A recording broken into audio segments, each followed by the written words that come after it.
Hi everyone, today's topic of the day is about the diversity of Indian clothing.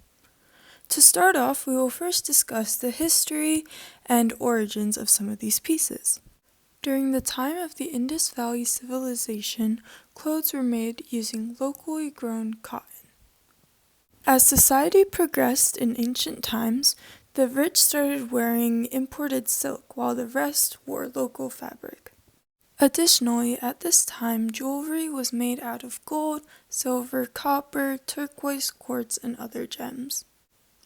Vedic fashion consisted of cloth draped over the shoulder, similar to a Greek toga. Specifically, though, a lower plaited garment used as pants, called a baridhara, is secured around the waist with a belt called a mekhala, and a shawl-like fabric is then draped around the shoulders called an uttariya. In Vedic fashion, the only difference in clothing between men and women was the size and the style of draping. Next comes the Gupta Empire, in which the main feature is the stitched garments that represent royalty. A big element of these clothes were the explosion of embroidery, and how the clothes embroidered with gold/pearls were adorned by people considered rich or affluent. This is when the sari first started becoming popular, and later on it was paired with a choli or a blouse. Nobles wore a long-sleeved tunic similar to a kurta covered with embroidery at this time. The symbol of kings or royalty were the blue-black printed antariya, a dhoti-like pant seen above, but more intricate and designed. Mughal fashion was created when King Akbar combined Hindu and Muslim influences. He wore a simple turban with a gemstone, a long kurta with a jacket showing early influences of a sherwani, and a string of pearl and heavy rings symbolizing his royal status. His wife Jodha was a women's fashion influence, as she mostly wore lehengas or chanyas with a choli and jewelry. Modern fashion consists of traditional clothing with Western influences. For example, kurtis are being cut shorter, and denim is becoming more popular to wear with traditional attire. Additionally, there has been an increased popularity in A-line gowns with Indian touches. Some of these touches include embroidery, something Indian fashion is most well known for. There has been a comeback in traditional embroidery techniques of Zardozi embroidery from the Mughal era, chicken embroidery from Lucknow, and this is making space for comebacks in traditional tie-dye, weaving, and printing techniques.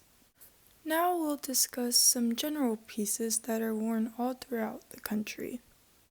Saris are a long piece of cloth that are plaited and then draped intricately, worn usually by women when they are getting more dressed up for weddings, festivals, and other special occasions. They can also be a bit less heavy to be dressed down for everyday use. While saris are usually worn by older women, lehengas are worn by younger women and girls. It usually consists of a lehenga, which is the skirt, and a blouse. They are also usually reserved for more special occasions. A kurti is a shirt-like tunic that can be worn long or short. Traditionally, it's worn with churidar, which are leggings, but it can also be worn with a skirt, palazzo pants, sharara pants, or even jeans. Men's fashion consists of kurtas, which are the male equivalent of kurtis that are usually worn with straight-legged pajamas.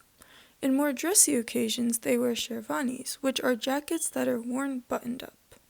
A Nehru jacket is also popular, and it's like a vest form of a sherwani. It got its name from the first Prime Minister of India, Jawaharlal Nehru, who was seen wearing such jackets often. In pants, they can wear dhotis, which resembles pants but are just a long piece of unstitched cloth tucked in a special way.